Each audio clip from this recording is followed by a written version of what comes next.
वही बातें पुरानी थी। ये तो वो फॉर्मेट है यार जो सबसे आखिरी में छोड़ता है। अधूरी रह गई भाई कहानी। खुद को संभाला संभला नहीं मैं, कर दे रिहा तू मुझे खुद से ओ यारा मेरे।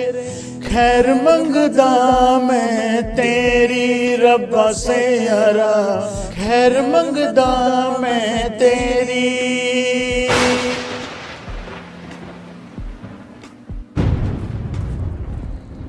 कोशिश कर रहा हूँ बड़ी देर से कुछ बोलने की। मेरा ना एक वहम था कि सचिन पाजी के बाद अगर किसी को सबसे तगड़ी रिटायरमेंट मिलेगी ना तो विराट कोहली होगा।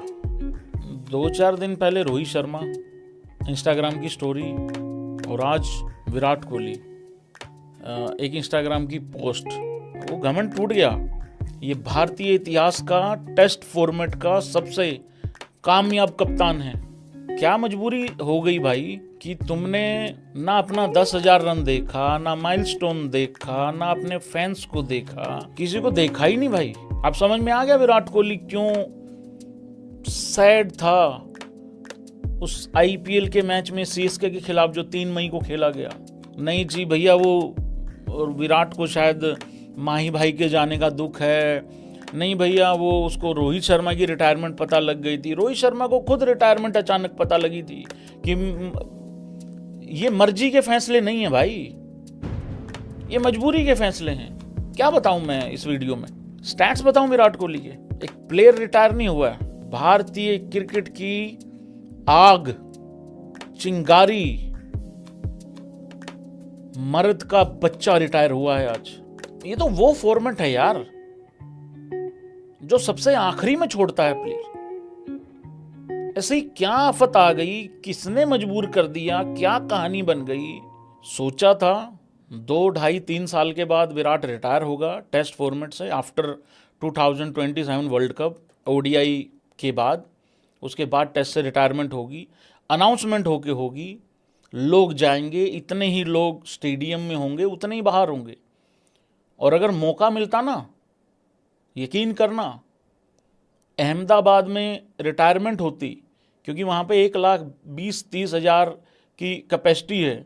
मैं गारंटी देता हूँ अब 1.25 लाख लोग अंदर बैठे होते और 1.25 लाख लोग ही बाहर बैठे होते नरेंद्र मोदी स्टेडियम में। सुन कर दिया भाई, इस फैसले ने सुन कर दिया।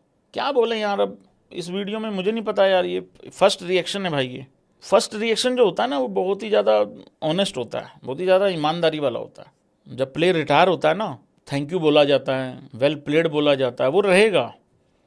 बट ये अधूरी रह गई भाई कहानी है। भाईचारा मानना पड़ेगा, और रोहित शर्मा का भाईचारा मानना पड़ेगा भाई। तू कहे छोड़ दूं तेरे लिए खुदाई। हम सब इसी दिन से डरते थे, विराट किस दिन कोई पोस्ट ना कर दे, अचानक से रिटायरमेंट ना ले ले। इंडियन क्रिकेट में 5-10 नाम ही हैं जिनकी कभी रिप्लेसमेंट नहीं आएगी। वो एक ही बार पैदा होते हैं, एक ही बार खेलते हैं, लेकिन अचानक नहीं जाना चाहिए। घमंड था भाई, आज भ्रम टूट गया। और मैं एग्जाम्पल देता था, जब कोई प्लेयर अचानक चला जाता था ना, जैसे रोहित अचानक से चला गया, अश्विन उस दिन अचानक से चला गया, और कई लोगों को तो ना आज ये पता है कि मैं रिटायर हूँ कि मैं नहीं हूँ, मैं इनकी स्कीम ऑफ थिंग्स में हूँ कि नहीं हूँ। कईयों को तो ये भी नहीं पता है आज, कुछ ऐसे प्लेयर्स भी हैं। लेकिन मुझे घमंड था, मैं हमेशा एग्जाम्पल देता था कि क्या इस देश में सचिन पाजी और उनके बाद सिर्फ विराट को ही उतनी शानदार रिटायरमेंट मिलेगी? लेकिन मैं गलत हो गया भाई यहाँ पे। इन दोनों की रिटायरमेंट जिस तरीके से आई है ना, आज एक यंगस्टर में भी डर बैठा होगा। हम तो विराट रोहित से आगे तो जब जाएंगे जाएंगे, लेकिन अगर चले भी गए तो भी अंत की कोई गारंटी नहीं है कि अच्छा होगा।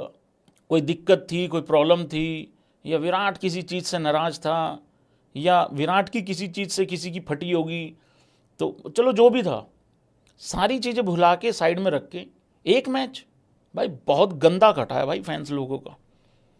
मतलब ये जो पिछले 2-4-5 दिनों में हुई है ना चीज़ें, ये बहुत मतलब ऐसा बेसिकली क्या हो रहा है ना, ठगा ठगा महसूस हो रहा है सबको।